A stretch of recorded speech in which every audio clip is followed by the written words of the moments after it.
how can I deal with my guilt? That's a weighted question. No doubt, whoever wrote this, you're dealing with some kind of guilt, something that's plaguing your mind, and I'm sorry for the weight that you feel. I believe that guilt is a form of suffering. Guilt is real, and we feel it. Guilt is a verdict, but we express it as a feeling. And guilt specifically, the feeling related to guilt is shame. Guilt is more of a verdict. You have done something that you know is wrong. It's wrong before the Lord, or it's wrong before someone else. And so you've written this question, how can I deal with my guilt? You know that you've done something wrong. And the predominant feeling associated with guilt, though we explain guilt like a feeling, is you feel shameful. And I do believe shame is a form of suffering. It's a self-inflicted wound. You brought it on yourself. You made a decision that you shouldn't have, and so now you're plagued with shame. But how do we deal with it? Well, the first thing is that we call it what it is. We don't hide ourselves from the Lord, but rather we call our sin, sin. Proverbs 23, there's 1 John chapter 1, verse 9, other passages that seem to portray that if we will confess our sin, the Lord will give us mercy. He's faithful to forgive us. So we don't hide, but I'm going to say it in two ways. We don't hide from God, and we don't hide from the people that we've offended.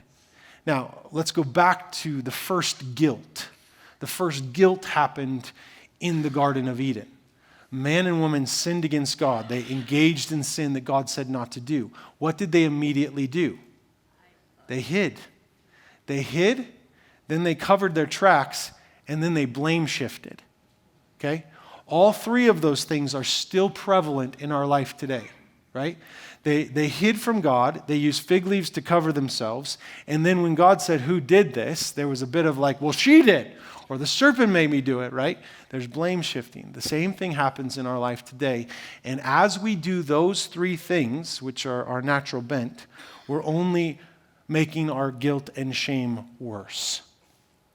So the best way to answer your question on how we deal with guilt is to first confess our sin to God. All sin is sin against God first and foremost. So you confess your sin to the Lord, what you have done and what's plaguing your heart. The second is if it's right, the relationship is open, and the person you've offended, you can go back to, and you can say, this is how I know I have hurt you. This is what I've done against you. You ask for their forgiveness. Now, I'm going to just double click on this for a second and go a little bit deeper, because I think we misinterpret this all the time. When you ask for a person's forgiveness, you're asking for their forgiveness and you're waiting for their response. It is transactional. Okay? It isn't you walk up and say, I hurt you because I'm so sorry, and you walk away. But rather, I believe that I hurt you when? I believe that I sinned against you when? Will you please forgive me? It is transactional. Forgiveness then should hopefully be expressed back to you. Now, it won't always be. Okay? I could tell you experiences in the last 2 months where I've had to ask for forgiveness. And one person said, no, I won't forgive you. And then about a week later came back and said, okay, I will forgive you. Another one, I've asked for forgiveness, and that person said, I won't forgive you. Okay.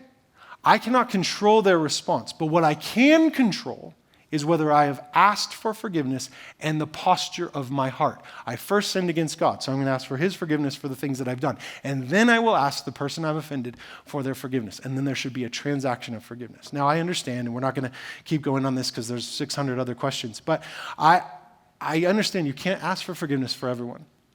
Sometimes the person's already dead. Sometimes the relationship's dead. They've moved away. It'd be worse for you to go back. There are other circumstances that stand in the way of you asking for forgiveness. But again, you don't hide. You have a readiness to ask for forgiveness. And if you are the one who has been sinned against, you have a conscious readiness to forgive. If someone has sinned against you, then you as a believer should be ready to forgive if that person comes and asks for your forgiveness. Why? Because you have been forgiven much. So therefore you forgive much, right? So that was a free extra one there. But I think that's how we deal with guilt. It's confession, and then it's asking for forgiveness, and then it's moving on the best that we can. We have to realize that living in a state of guilt and a state of shame is not the way God wanted us to live. He wants us to live free and free from that. And ultimately, Christ paid the price for our sin. I could keep going there, but I'll move on from that.